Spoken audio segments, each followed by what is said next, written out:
Welcome, happy warriors. Welcome to each and every one of you to the Rabbi Daniel Lapin Show, where I, your rabbi, reveals how the world really works. Yes, each and every one of you happy warriors, you and you and you as well. Each of you is a welcome part of our community of happy warriors. Happy? Well, that's because you are someone who has come to understand that happiness is not a reaction to outside circumstances. It is a decision that you make.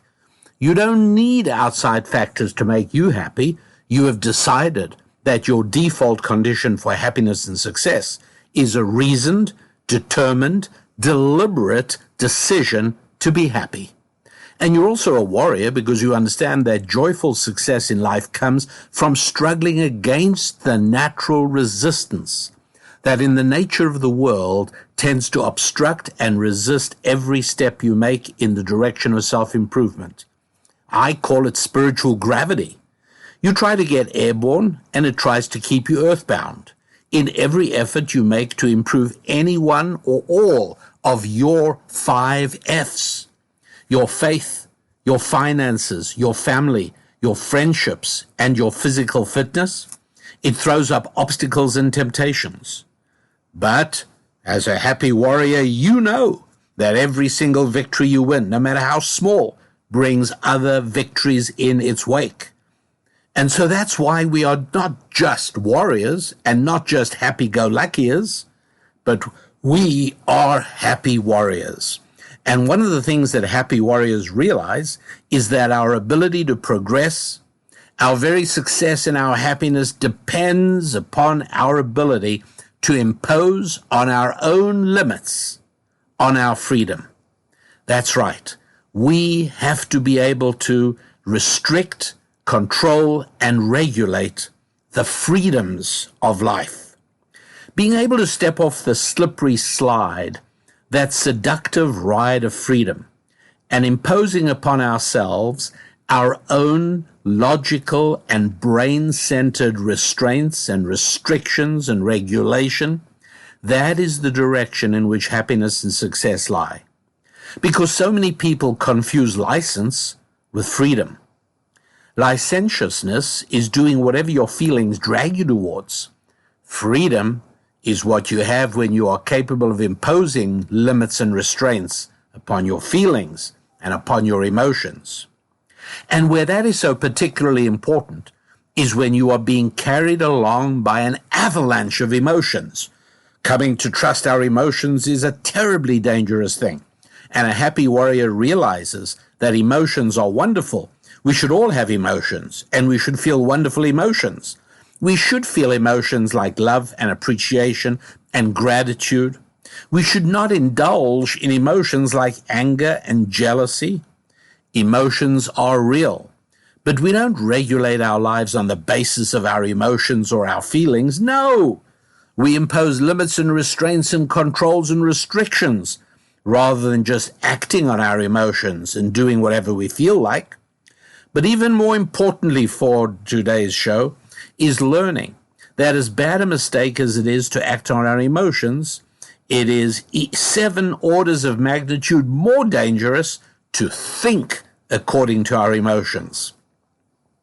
The dreadful peril is thinking that one is being rational, when in reality, one's entire line of thinking is being driven by emotions. Please, for your own good, believe this to be true. But if you doubt this, just think about the decisions you've made in your own life while in the grip of emotions like anger, love, desire. Remember the time you decided to spend a lot of money on something you barely ever used? Remember the person with whom you formed an alliance that you later wish you'd never met? Remember the time you let fly at someone and said things you wish you'd never said? Look, that has happened to all of us. Any of us who have lived more than 2 decades have those regrets. And so the thing that I always like trying to help you know is to know when your thinking is being shaped by your heart and not your head. I'm going to help you learn to avoid allowing your emotions to cloud your thinking. Most importantly, I always want to help you identify when it is happening, because it is so easy for it to happen. It is so easy for emotions of your heart to overwhelm the rational thoughts of your brain, and for you to become blissfully and often tragically unaware of the danger. These are things that all of us have to understand, and all of us really need to know. I think of the formulation, my daughters often use the phrase, it's not okay. And so with thanks to Tamara Sasson and to Caitlin Johnston, let me give you some examples of things that it's not okay for a grown adult in 2022 or any time to be thinking, because thinking these things means you're in the group of emotions. Okay, it's not okay to be a grown adult without reflecting on the possibility that maybe, just maybe, things are not quite as they seem, right? It's not okay to be a grown, happy warrior and believe that serious military conflicts consist always of, oh, it's the good guys fighting the bad guys, as if it's like a children's television cartoon show. It is not okay to be a happy warrior and to believe that Russia is behaving aggressively for no other reason than because Mr. Vladimir Putin is evil, or he's mad, or he hates freedom. It's not okay to be a happy warrior and believe that anyone who disputes the TV and mainstream narratives about what's going on in Ukraine is automatically defending Putin or automatically thinks that he's wonderful. It's not okay to be a happy warrior and be fine with only knowing one side of the story. It's not okay to be a happy warrior and believe that politicians who've demonstrated ice-cold indifference to their own citizens suffering from bureaucratically imposed pain resulting from mistaken COVID reactions care passionately about the plight of the Ukrainian people. Really? It's not okay to be a happy warrior and believe the same Western media institutions who've lied about every war are now suddenly telling the truth about Russia and Ukraine. It's not okay to be a happy warrior and believe that America is orchestrating the economic collapse of Russia in order to defend Ukrainians. It's not okay to be a happy warrior and believe the Ukraine crisis is about the West's noble and valiant struggle to defend Ukraine's freedom, democracy, and sovereignty against the delusional megalomania of Putin. Look, that's a comic book plot. That's not reality. The world is a lot more complex than that, and happy warriors know this. It's not okay to be a happy warrior and believe that a war is being fought between an evil monster who is just the same as Adolf Hitler and a virtuous comedian of surpassing bravery and wisdom. No, that's not how the world really works. It's not okay to be a happy warrior and believe that we're seeing an unprecedented wave of censorship because the European Union or Silicon Valley mega corporations and TV and media suddenly want to protect everyone from disinformation. It's not okay to be a happy warrior and believe that everything which doesn't align with what television and media tells us about this war is Russian propaganda. No, it probably isn't. Maybe we just have to know that it just possibly may be that things are not always exactly what they seem to be. And that brings me to something that happened in 1975. I was a young wannabe immigrant from South Africa, and I started an enterprise in Silicon Valley. I lived in an apartment in Cupertino, right next to Santa Clara. And it was one Saturday afternoon. I was observing the Sabbath, the Shabbat, and so I was not working, and I was not on the telephone or on anything else. I'm trying to remember. I don't think I had a computer then. I had a nifty calculator, but no computers yet. We're talking about 1975, like I said. And I went for a walk, as I often did on Shabbat, and I walked around the neighborhood. And only a few blocks from where I was living, I saw workmen working on a little low single-story office building, and they were getting it ready for an occupant, and they were placing over the door a white apple with a bite taken out of it as a logo of the company that was moving in. And I stopped in and I asked them, what is this? Oh, so it's two guys who've started making computers. What's computers? Well, it's it's an electronic thing. And these guys have been working out of somebody's garage, and now they're moving into this place. Now, you put yourself in my position, 1975, somebody's just recently arrived in the United States, very young and inexperienced, and all I can say is that I've often thought to myself, how would my life have gone differently had I waited there until Steve Jobs or Wozniak arrived and said to them, hey guys, listen, I'm not particularly good at very much that you need, but how'd it be? I'll clean the floors. I'll be a general gopher for whatever you need. And, I can write English fairly passably, as well as most. And so if you need writing done, I'll do that. What do you guys say? You don't even have to pay me a whole bunch. As a matter of fact, I'll tell you what, I'll do it for free for the first month, see if you want to keep me. What would have happened, and in the category of what ifs? That one often entertains me as I think back to those days in 1975. So why am I interested in that in general? First of all, I'm a fan of Apple computers. I think they're extraordinary. I think the number of rules that Apple broke over the years, for instance, don't make things and then decide you're going to educate people how to use them. That's a really bad idea. You've got to respond to what people need, right? That's the conventional wisdom. And by the way, it's a good idea for you and me to follow that wisdom.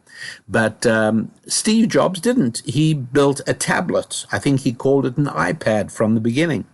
And nobody had the slightest idea of what you'd do with that or why you'd need one of those. And all of a sudden, everybody needed one. I resisted it for the longest time. I said, it's ridiculous. I have a phone and I have a computer. That's all I need. And then I was doing a program in Southern California for a television ministry of Benny Hinn. It was a very interesting afternoon I spent at his TV studios. And at the end of it, there was a public time. The evening, they let members of the public in to watch the taping of the evening program. And there must have been a few hundred people. It was all very, very interesting. I can tell you that. But as thanks to me for being there and taping stuff with him, he gave me an iPad. And I came home and I said to Susan Lappin, you can have this. I'll be honest with you, I have no idea what anyone needs it for, but it's a fairly expensive device, so see if you want it. She opened it, beautifully packaged. I mean, the thing was beguiling, just the way it was packaged, and we took it out, and after a little while, she took a look at my face, and she said, "Thank you for offering it to me. That's very sweet of you, but this is for you, and I think you're going to enjoy it." Well, I've not been without a tablet since then. Sometimes Samsung, sometimes Apple, but I've not been without a tablet since then. So it's breaking the rules, not for everybody. Some people get away with it. But 30 years, 30 years after that incident in 1975, where I saw the nascent embryo of Apple setting up their first office in Cupertino. 30 years later, it's 2005.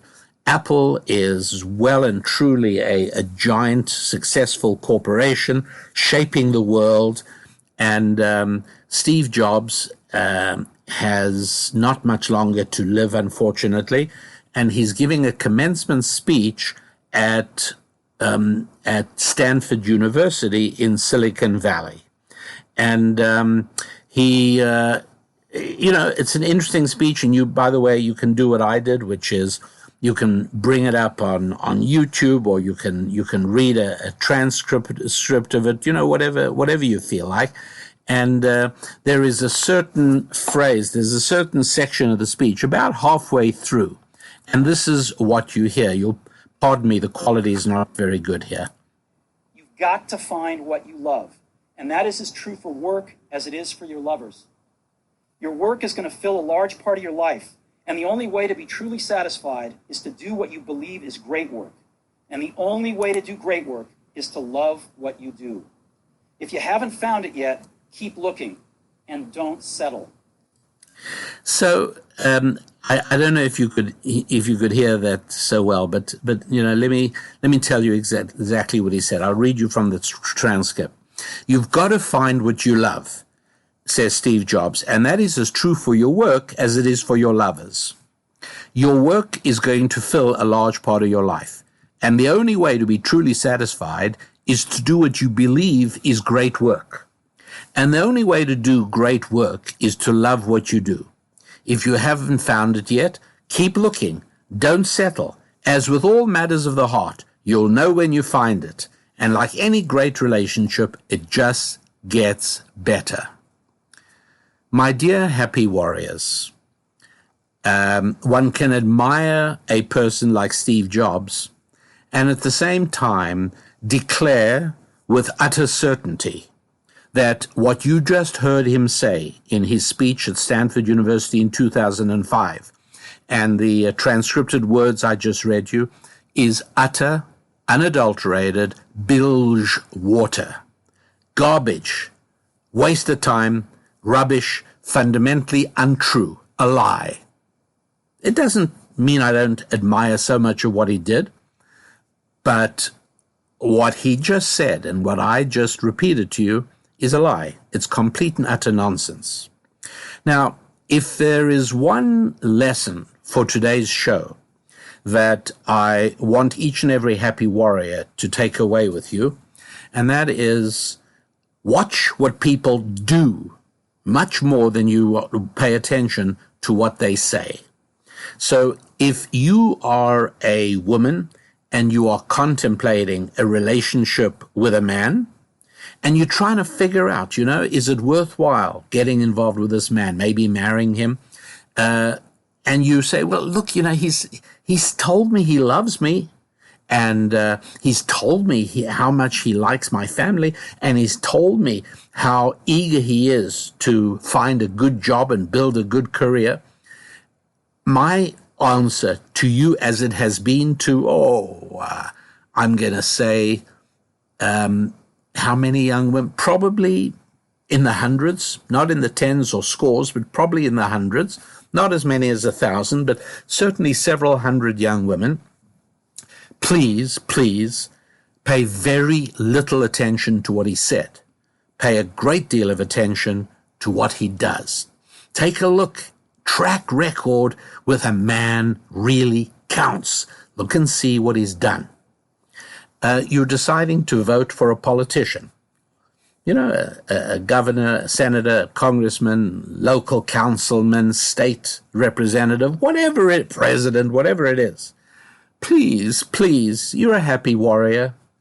You know already that you should completely disregard whatever that politician, he or she, said. he or she is trying to get elected. Totally disregard anything they said. Watch the track record. Watch the track record. You know, back in 2008, I could tell you what certain politicians said about illegal immigration. Would you like to know what they said? Yeah, I think you probably would. It helps to make this point. It was actually 2005. Then Senator Barack Obama, long before he became president in 2008.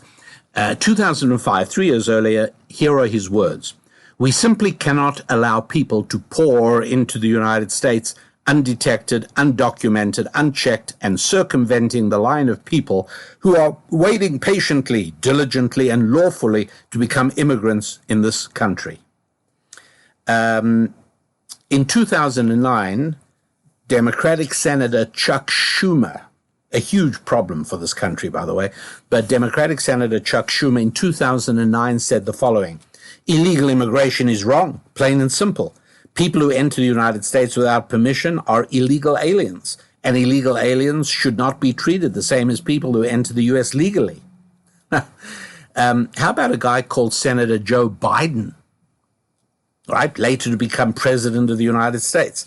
In 2006, 2 years before he became vice president to Barack Obama, he said the following: let me tell you something, folks. People are driving across that border with tons, hear me, tons of everything, from byproducts, from methamphetamine to cocaine to heroin, and it's all coming up through corrupt Mexico. So if you would listen to the words of Barack Obama and Charles Schumer and Joe Biden, you would conclude that these are men who would stop at little in order to secure America's southern border. And yet by now you know that Barack Obama, Joe Biden, and Chuck Schumer have done everything possible, and in some cases that constitutes an enormous amount, to basically render the border between the United States and Mexico non-existent, with millions pouring in. And in only the short space of time since the beginning of 2022 until the time I tape this show in mid-March, huge numbers, right? Well over 1 million in just a short space of time into the United States through the southern border. No controls, no COVID testing, no masks, no nothing. So please pay attention mostly to what politicians do rather than to what they say. Pay attention to what men do rather than what they say. Now, why do I speak about men and politicians and all politicians of any gender? But when it comes to marriage, it can make a difference for a man to hear very carefully what a woman says. You see, one of the important distinctions between men and women, I'm going to say something now that I hope I'm not going to regret saying, in the sense that it could turn you off. And there is so much important information I need to impart to you yet in today's show that I would be concerned, and I would be filled subsequently with great regret if I discover that what I'm about to tell you is going to cause you such dismay as to distract you from hearing what I'm going to be saying afterwards. But I feel I have to tell the truth and take my risks on you, at least saying to yourself, at the very least, this doesn't sound right to me. I'm not sure I agree, but let me put it aside and examine it in the light of my own day-to-day experiences, as opposed to the current mood in the climate in the West, the United States, United Kingdom, and many, many other countries, unfortunately, where people feel the right to be protected from ideas with which they disagree. And the response to something with which you disagree becomes anger and resentment and withdrawal rather than contemplation and engagement. All of that is by way of a caveat when I tell you that one of the important distinctions between men and women is that men do, women are. Now, it doesn't mean women don't do anything. They do a whole lot. And it doesn't mean that men aren't anything. No. But in general, a man is measured by his performance. A man is measured by what he accomplishes, by the work he undertakes and what he achieves. A man is chiefly judged by his achievement, by what he does. A woman is chiefly judged by what she is. She's a good woman. She's a sweet woman. She is a beautiful woman. She is an inspiring woman. And that is why it is that until people became conditioned during the perhaps the first 2 decades of the 21st century, but until then, when men sat next to men on an airplane and they started chatting with each other, it was clear that both were on a trip, a business trip. The very first question that they would generally ask is, what do you do? People want to know, what field are you in? Or in other words, as I prefer putting it, how do you serve God's other children? That's really the question. And that is the question most of us really want to know when we meet a man. What do you do? Because deep down we understand that we men are defined largely by what we do. We are creatures of action.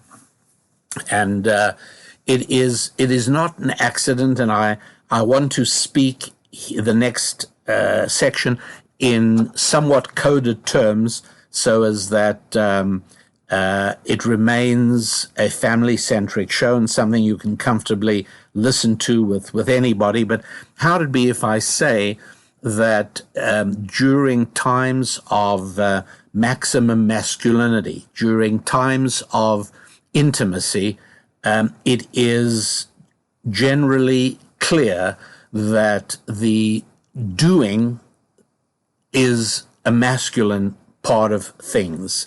When we speak about a male performance, right, the pharmacological manufacturers know exactly what they're talking about, and they know that their male audience will get what they're talking about. Very rarely, if ever in my life, have I ever heard female performance being spoken of. Okay, so going back to sitting on an airplane, if you sit next to a woman on the airplane, not so much now because nobody would take their lives in their hands by trying to say what I'm about to say, but it is what men really want to know. And back, as I say, before the start of the 21st century, it was much more common. Basically, sitting next to a woman on the plane, the first thing you want to know is whether she belongs to a man. Is she attached? And it makes no difference how old she is. You kind of want to know what her family situation is. You may well say, you know, what work do you do today? Because things are what they are. But you probably recognize that sitting next to a woman, a stranger on the plane, you get talking. One of the things you want to know is her family situation. Does she have children? Does she have a husband? What's going on? That's kind of what you want to know. And that is secondary when you're sitting next to a man on the plane. Okay, that takes me to the end of the section, which I think was potentially dangerous in that it could have upset some of you. Again, what I hope is that even those of you who rejected it and said to yourselves, come on, that's ridiculous, that's old-fashioned, that's not the way people really are, might stop and put it aside and think later on, hey, you know what, maybe there are aspects of maleness and femaleness that regardless of cultural pressures and regardless of societal change, do not change, right? And that's why it is that when I say women, if you are contemplating a serious liaison with a man, please pay much more attention to his actions than to his speech.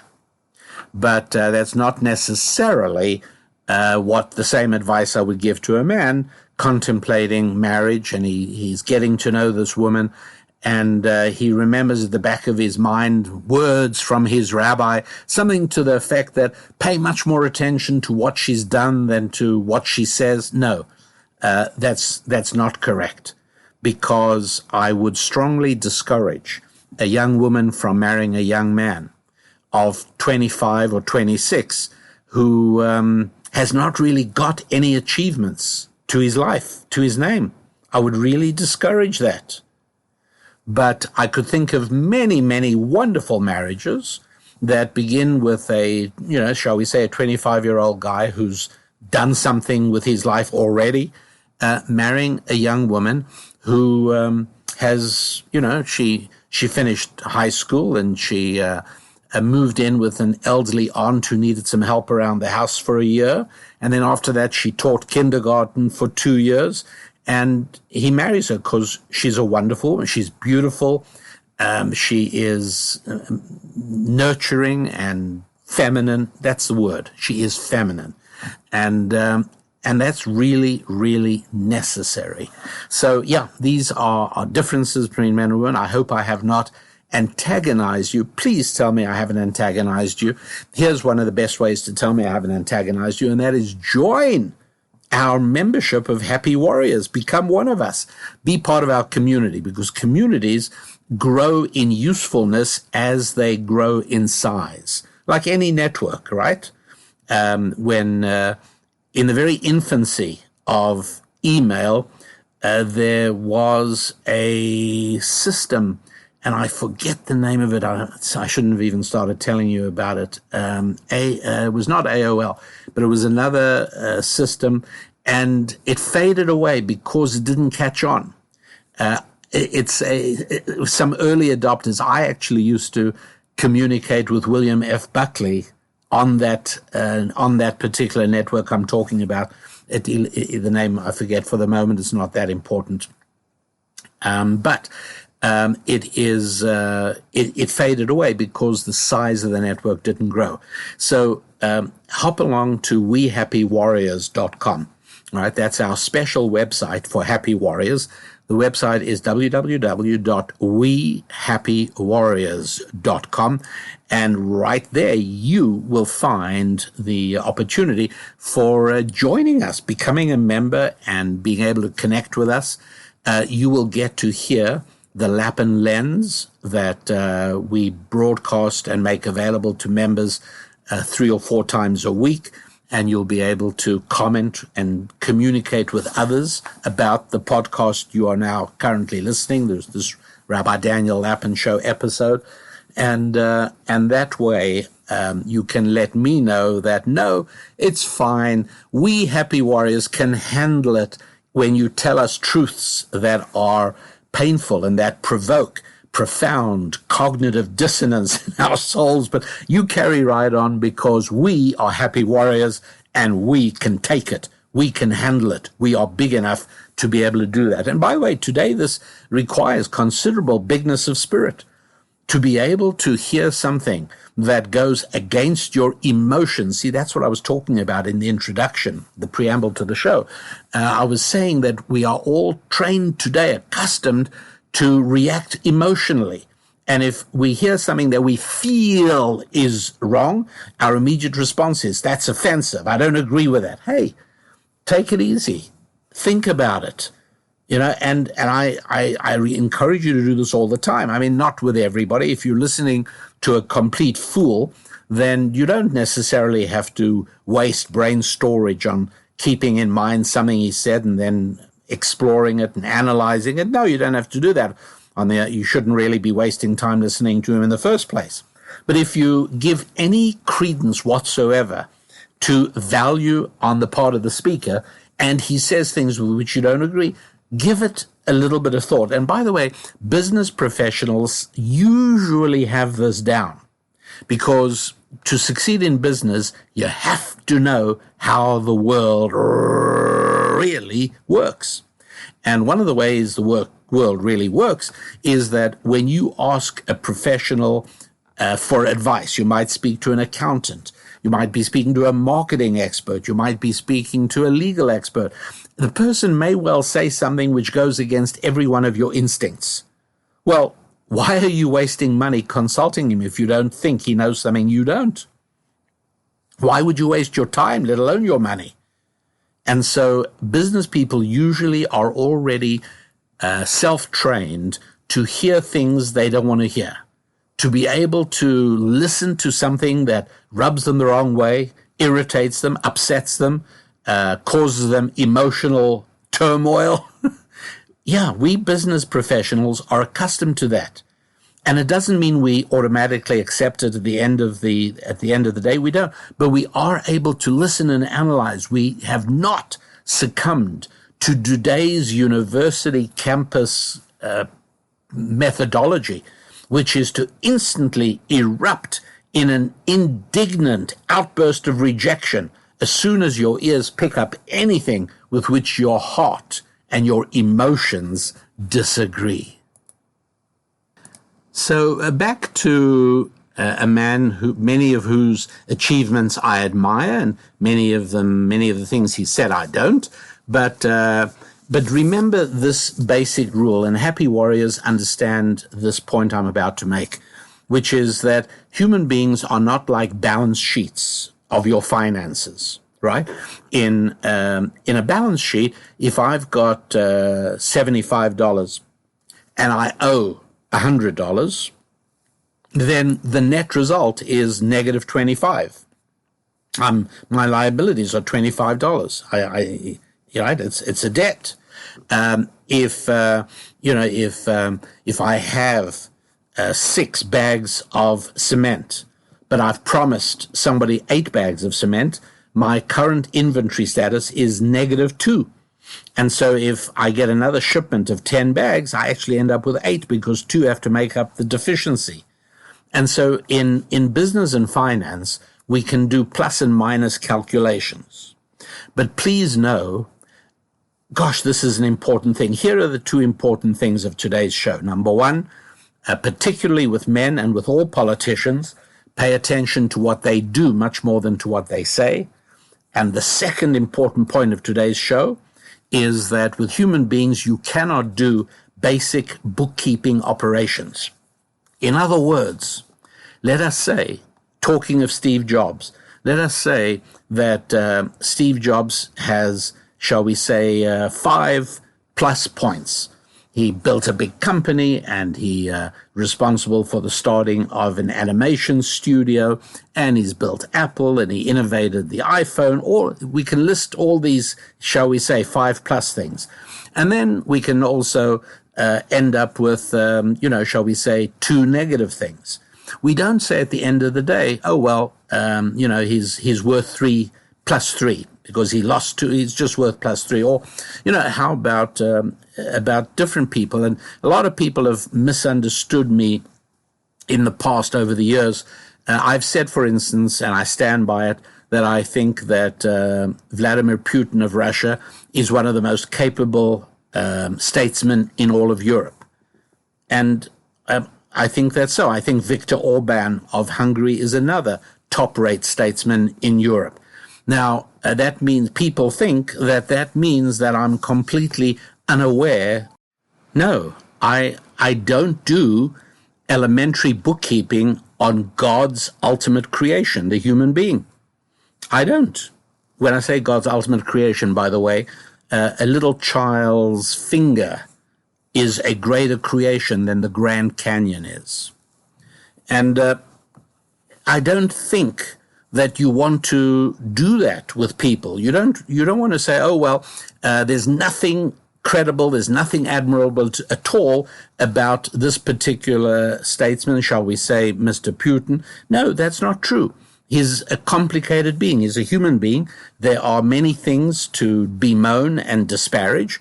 There are also things to admire, and it's okay to say that it would be nice if the country in which I live was led by somebody who was as committed to the success and the interests of that particular country, and so on. Again, these are all debatable things, but the bottom line is to understand that we don't write off people, right? I might say, Kelsey Grammer is a fabulous actor. He really is terrific.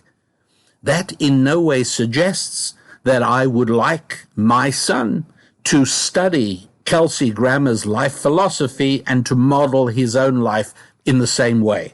Now, I actually know nothing about the man's life philosophy, but my point is that that you cannot say to a set of accounting books, well, I got to say, he really produced some terrific revenue this year. Yeah, I know, but he also ran incredibly expenses, and he ended up in the red. He ends up in the negative.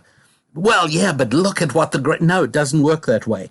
In business, you do add up the pluses, add up the negatives, work them out, and you end up with a bottom line, and it's a very significant bottom line. It means something, whether it's in the black or it's in the red. With human beings, we don't do that at all. And we say, yes, there are things about this person that are admirable and good and wonderful. There are also things about him that are despicable and negative, things that are certainly things that need to be discouraged or criticized. So it is with Steve Jobs. There's a great deal that is admirable, but that doesn't mean that he becomes my hero. I've pointed out to you that in the Lord's language, in Hebrew, there is no word for hero. There's nobody in the whole 5 books of Moses or in the whole of the Hebrew scripture that is described as my hero. There is nobody we're supposed to emulate because everyone has characteristics that are admirable and should be emulated. And people also have bad, negative characteristics that should be discouraged. And you've got to be a discriminating person in order to be able to identify that, right? It's a mistake to say that people are like accounting books. So, you do a calculator. Okay, Mr. Putin did this, he did that. Well, the net result is a horrible, evil, demented, despicable human being. Okay, I mean, that is childish. That's people who think the real world operates like Saturday morning children's television cartoons. Right? Not how it works. But Steve Jobs, fascinating person, a person who will be remembered in history without question, who died much too young, unfortunately. And I always remembered that encounter I had, not with Steve Jobs, whom I never met, but with his with his early office. I sometimes regret not having stuck around at least meet him, and Mr. Wozniak, who I think and suspect is vastly underrated as a force in the formation of the Apple enterprise. But at any rate, I remembered that day. I still remember that day in 1975 very well. So naturally, when he spoke in Stanford 30 years later exactly, in 2005, I was intrigued, very intrigued by his words and very much caught by the language he used. You've got to find what you love, right? This is words to people who graduate in college. They're starting their career. You've got to find what you love, said Steve Jobs. And that's as true for your work as it is for your lovers. I'll come back to that. Your work, said Steve Jobs, is going to fill a large part of your life. And the only way to be truly satisfied is to do what you believe is great work. And the only way to do great work is to love what you do. If you haven't found it yet, keep looking. Don't settle. As with all matters of the heart, you'll know when you find it. And like any great relationship, it just gets better and better as the years roll on. Lie after lie after lie. I'm not saying he delivered. I know he believed it when he said it. But remember what I said? Pay attention to what people do, not to what people say. And so I was always fascinated by the discrepancy between how Steve Jobs lived his own life and what he said at Stanford. Now, again, I'm not taking cheap shots at him. There's not a one of us on this planet who, if we were to go through everything you said and everything you did, we'd find discrepancies. Yeah, of course, that's true for each and every one of us. But very few of us are as influential as Steve Jobs was and has been. So, with appreciation to Cal Newport, who brought it to my attention, it's actually quite easy to research the actual early life of Steve Jobs in 72, 73, 74. What was Steve doing? And I think it's important to know that in the months leading up to the start of Apple, Jobs was a conflicted guy. He was seeking spiritual enlightenment with Zen, and he was dabbling in electronics only when it promised to earn him some quick cash. But the notion that Steve Jobs had a passion and a love for electronics or for business or for computers, it's simply not true. And it's important that we are aware of it. In other words, I'm drawing a distinction between what Steve Jobs said and what Steve Jobs did. And I'm saying we ought to be aware of what he did because it's more important than what he said. And so in those early 70s, Steve Jobs is a student at one of the most liberal, extremely left-wing colleges in the state of Oregon, called Reed College or Reed University. I don't exactly remember. But Steve Jobs wasn't particularly interested in any of, he didn't take business courses. He didn't follow anything electronic. He studied things like Western history, and he studied dance, if you don't mind. Yeah, dance. Can you believe dance is a university course? Well, yeah, in a liberal arts college, yeah, probably is. And he was also very interested in Eastern mysticism, Zen and Buddhism and so on. And anyway, he hung out at what was a big thing in California in those days, and that is the Hare Krishna movement. You must remind me to tell you my story of my encounter with one of the top leadership of the Hare Krishna movement of Indian spirituality. And but at any rate, Steve Jobs was involved, like many people were, with the Hare Krishna temple. And then he got himself a night shift job at Atari. Atari is a very early let's call it a computer company. But at this period in the early 70s, it was really the very beginning of everything. So Atari is, I think it was in San Jose at the time, and Steve Jobs was working there, but he was also hanging out at a commune north of San Francisco, and he even quit Atari in order to go to India for one of those spiritual journeys. You remember the Beatles earlier had done the same. People did that. People went to India to find their spiritual essence. So his job at a very early computer company was not enough to keep his attention, right? Because he, at this point, is busy following his heart, right? He's doing what he loves, which is hanging out in the Hare Krishna temple or going to India to follow up on spirituality. And then when he came back from India, instead of picking up work at the Atari Computer Company, which is what you would do if you were passionate and you loved computers and electronics, no, he started training to be a monk at the Zen Center in Los Altos, right? Los Altos is it's in Silicon Valley near San Jose, and that is that's what happened. Steve Wozniak was designing a certain kind of a very early version of a terminal, a computer terminal, and Wozniak was genuinely an electronics wizard. I mean, he loved it. He was good at it. He understood it. Unlike Wozniak. Unlike Steve Jobs, Wozniak had actually studied electronics and computers at college, but Wozniak hated the business side of things. So he got hold of Jobs, his longtime friend, to handle the details of the programming and design work Wozniak was doing for a very early terminal. I forget the name of the company he was going to do it for. It doesn't matter. But Jobs is taking care of the business side. Wozniak is doing the design of this thing, a computer terminal, very early version of that. And Jobs walked out to spend more time at the commune. And when he'd spent a few months at the commune, he went back, and his work with Wozniak, he'd been terminated. He was replaced. So you got to see that Jobs, leading up to the founding of Apple, don't think that he followed his own advice, right? That's not what happened. And the arrival at Apple and the story of Apple founding, let's put it this way. If Steve Jobs had taken his own advice and decided to only pursue work that he loved, he would probably have lived many years, or however many years he had, as one of the Los Altos Zen Center's most popular teachers and preachers, because that's what he loved doing. And so if he'd followed his advice, that's where he would be. But he didn't follow his own advice. Apple Computer was not born out of Steve Jobs' passion for computers and electronics. It wasn't that at all. To be honest, it was a lucky break.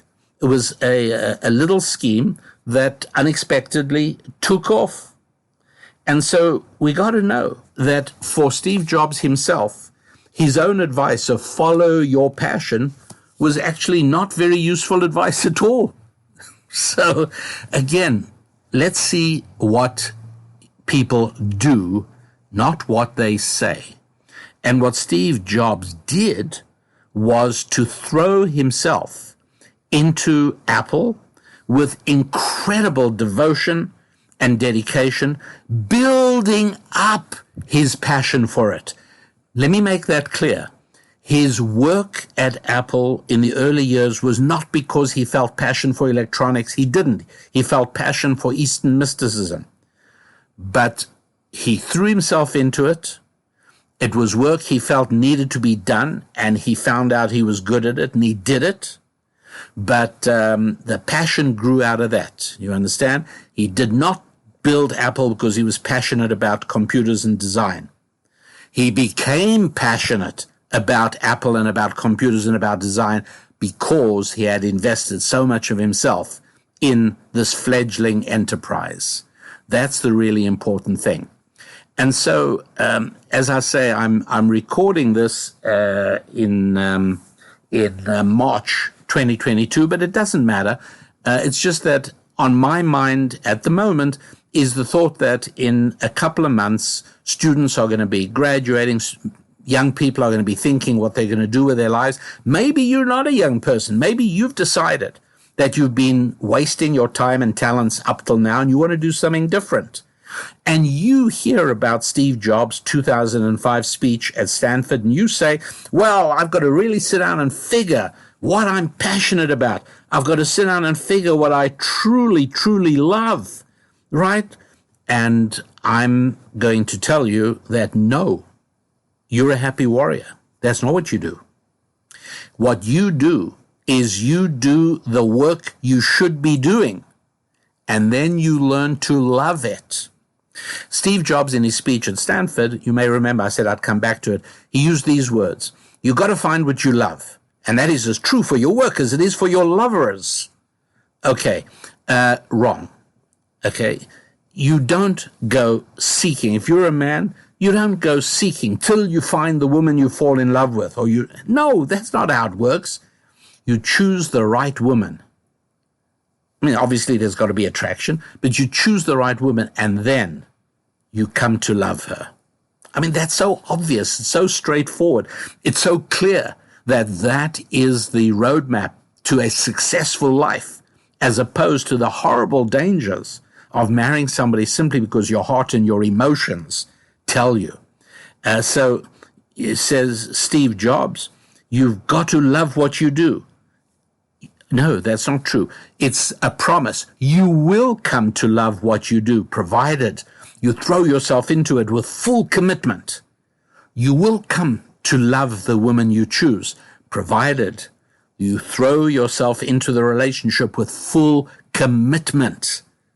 And so Jobs is exactly right. I mean, he brilliantly shows sparks of intuition in almost everything he did in his life. Great sparks of intuition.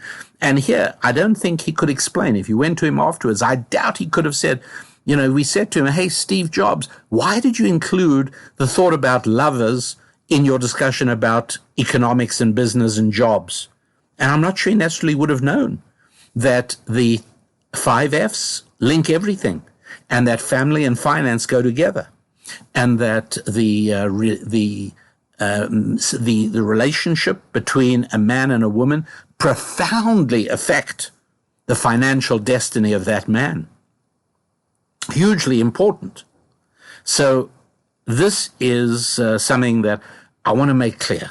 All right, we are choosing whether you're a young person starting a career, whether you're an older person, not so young anymore, changing a career, and you want to know, hey, I've got to listen to Steve Jobs. I've got to find what I love. I cannot adequately stress that this is a road to doom and hopelessness.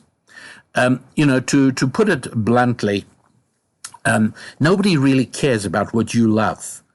And, you can love all kinds of different things. Now, if you happen to have an absolutely innate, real, tangible talent for something specific, it's important to bear that in mind and take that into account. But for most of us, we could have done a lot of different things. A lot of different things. Could I have been happy as a plumber? Absolutely. Really, yes. Because if I would have thrown myself into it and built up a plumbing company, then it would have left me leisure time to engage in the Bible study that's so important to me. It would have been a part of my life all along. But yes, I could have done a lot of different things, and that's true for all of us. And what happens at the end of the day is a function of the commitment we launch ourselves into something with. That's the really key thing that's going on here. So how do you choose what you should do?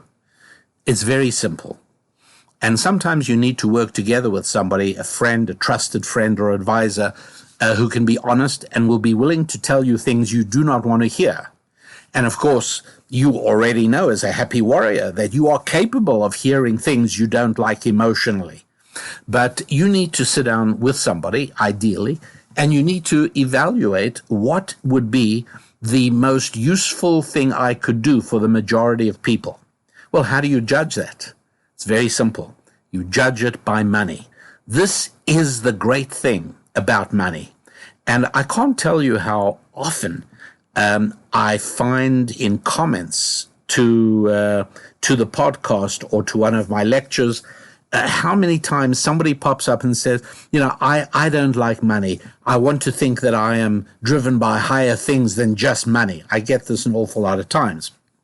And as a matter of fact, funnily enough, I did an interview with a podcast called Kosher Money on YouTube, of all places. And it's had about nearly 500,000 views. I mean, it really went crazy. And on the Kosher Money podcast, I'm talking about some of the things I'm discussing here. I'm talking about the fact that money is a fantastically untainted and neutral indicator of value. All right? There's nobody's emotions involved, whether they like you or they don't like you, the color of your skin, your gender, nothing matters. Money is a beautiful way of evaluating the value of whatever it is you're delivering. It's simple. And so you need to sit down, ideally with somebody truthful, and you've got to figure out what is the best value you can deliver. Let me give you an example. You might say to yourself, look, I have the capacity. I'm just really good with my hands. I love working with people. Let's say you get it into your head that you could deliver value as a dentist. And you say, well, how do I get to be a dentist? Well, I've got to go to dental school. And to do that, I need money. Okay, fine. Maybe I can borrow money, get a student loan. Well, all right. If you were sitting and talking to me, I would continue this conversation because I would say to you, at the present time, at the time I'm recording this, let's assume you're listening at the present time as well, the inflation level is very high. I am very persuaded that the inflation level in the United States of America is significantly higher than the official figures granted by the administration. And under those sad circumstances, when a country is suffering crippling levels of inflation, what it means is that it's a bad time to own money because your little pile of money and you've been storing it up in a bank account, or you've been keeping it in dollars under your mattress, and you've got this little pile of money. And the terrible thing is that with 7, 8, 9, 10% inflation, every single week, that pile of money is worth less. It's like termites eating away at it. And so it's a bad time to own money. You've got to figure out a way to get a hedge against inflation. You've got to do that. But conversely, in the same way as it's a bad time to own money, inflation is actually a very good time to owe money. Not own, not O-W-N, but O-W-E. Owe money. Why? Now, again, please don't automatically take this as your rabbi advising you to run out and borrow money. It's not so simple. Depends what for, depends on the terms, it depends what the plan is, the use of the proceeds. But bottom line, if you can get hold of cheap money now in a form of a student loan that will give you the ability in the course of the next 3 or 4 years to become, shall we say, a dentist, just as an example, and you have a talent for that, and you have the resilience and the determination and the perseverance to go through dental school, I'd say, yeah, great. And you know what? You'll never go hungry. You'll be able to make a living because you are delivering value to people. So go for it. If, on the other hand, you might say, look, I have no capacity to become, I'm not academic, I can't do that. I might say, great. Are you good at working outdoors with your hands? So there are ways that you can deliver real value, things that women would not be willing to do. Don't compete with women. Do not become a nurse. Do not become an elementary school. Well, elementary school teacher these days comes with such benefits and such advantages. I think I'd rethink that. But, become a welding specialist, become a rigger. There's so many fields that, and again, you can make very good money. Well, are you telling me I should choose my career just on the basis of money? Right. Exactly. You got it. Precisely. Because that is the genius and the brilliance and the wonder of an economic system. It is built on people becoming obsessively preoccupied with the needs of other people. That's what this is all about. Designed by God himself. And so, correctly, your best way to figure out where you fit into this vast tapestry of economic genius is you got to find where you can deliver the most value. How do you do that? Well, it's simple. Where can you make the most money? And so why did I mention the podcast I did on kosher money? Great title, by the way. Because there were so many comments, like there was more than 700 comments in the first few weeks. I wouldn't say many, a lot of the comments, there was a conspicuous number of comments. And I looked at them, I don't know, maybe 10 or 15, which were from people who were offended. They couldn't handle my speaking positively about money. Because they know money is bad and it's more important to be dedicated to compassion or to people or to things that really matter or to the world or to whatever, but not money. So much successful and evil propaganda has indoctrinated people against money that for many people it is truly painful. It provokes cognitive dissonance when they hear me say, find out what you need to do in order to make the most money and go for it. Well, doesn't that make me very materialistic? Look, try and break away from the contemporary tendency to label people by names that actually don't mean it. Oh, he's a racist. He's a sexist. He's a this. He's a that. He's an Islamophobe. He's a homophobe. Forget it. Feel free to criticize people's actions, but don't give them labels that there is no way for them to shed. Because once somebody has called you a name, it is very difficult to do anything about it. He's a wife beater. Okay, you're already indicted. End of story. So be sure that you are able to figure out, what it is that bothers you about money, and that will help you overcome it and realize that it is a very valid way of finding out how you can best serve God's other children. Don't seek to make money by doing the things you love, because that means you're not focused on being preoccupied with the needs of your fellow human beings. That tells me you're preoccupied with your own needs, right? It's not a good thing to do. You like fishing. Well, I've got to find a way of making money from going fishing. Maybe I can take people fishing. Maybe I can. Okay, you're competing with a lot of other people, and you're not particularly well qualified to teach people about fishing. I don't know, maybe you are. Maybe you can tie flies for trout fishing in mountain streams in Montana. That may work for you. It'll work for a small number of people. But no. Funnily enough, I used to know back in South Africa a man who built one of the greatest seafood companies in the entire world. And you could not find anybody who was less interested in fish innately. Now he is. Now he's passionate about his business. And I remember being present at a debate at my parents' home where an academic, a university professor, in something to do with sustainable fisheries and so on, was arguing with this guy. And this guy was just smiling and saying, you're wrong about that. This is the reality, because this guy owned several hundred ships engaged in fishing, and he exported fish around the world. And eventually, in frustration, the university professor around my parents' table said to this gentleman, he said, you keep saying I'm wrong. What do you know about this? What are your qualifications? I have 4 degrees, 2 postgraduate degrees. And eventually the fellow, when it's quietened down, the businessman said to the academic, my qualifications you ask about? My qualifications are that I made $4.5 billion in revenue from fish last year. How much did you make? That means something. There is a validity to that argument. He certainly didn't go into fishing because he loved it.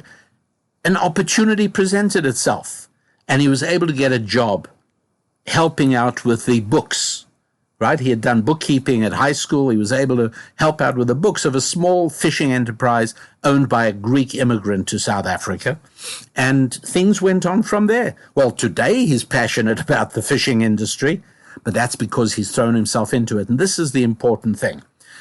We love that in which we're invested. I don't think I have to argue with you about the simple fact that, in general, parents love children more than children love parents. There are a lot of ways that we can prove that. You think about it, you'll figure it out for yourself. And the reason is very simple, and that is parents are much more invested in children than children are in parents. Parents gave birth. Parents saw children through childhood sicknesses. They did these for, they bought things for them. They took care of them. And all that investment in something affects your emotions. It makes you love it.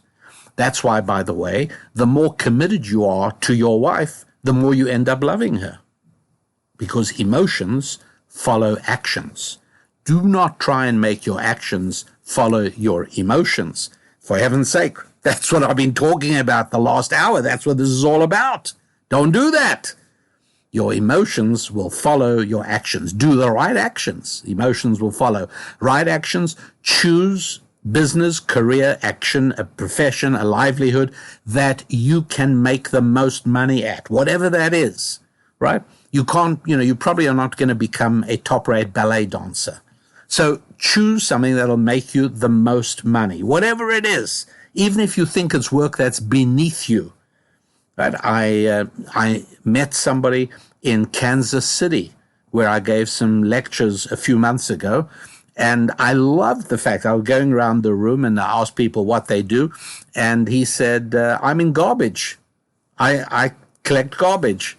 And I went to seek him out afterwards to speak to him. Well, yeah, it turns out he's got a few dozen trucks and he owns some very remunerative routes in Kansas City and in Lawrence, a neighboring town. And yes, he's done extremely well being in garbage. That's fine. That's a good thing. It's wonderful. And so the answer is the same as the fisheries guy in South Africa. Am I embarrassed? Would I be embarrassed to be in the garbage business? No. Not if it made me a great deal of money and allowed me thereby to give jobs to many other people and to take care of other people and time to be able to do the things that I also want to do. And so that is the measure. And I cannot stress that enough. It requires a huge rethink for you. I'm sure it does, because you've been so successfully indoctrinated, like all of us have, by the culture, to be hostile to money, to be hostile to money making, to regard the business professional as greedy, driven by greed, motivated by greed.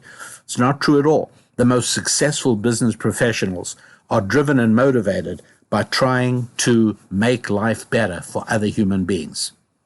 And the byproduct of that is large flow revenue into their bank accounts. That's wonderful. That proves that you did indeed serve other human beings. And so that is the important thing that I want to mention and make clear to you all for today. That means that we're coming to the end of the show.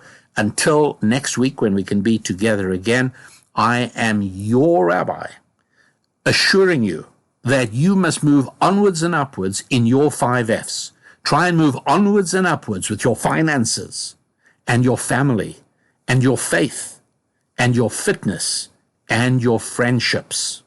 Yes, I'm Rabbi Daniel Lappin. God bless.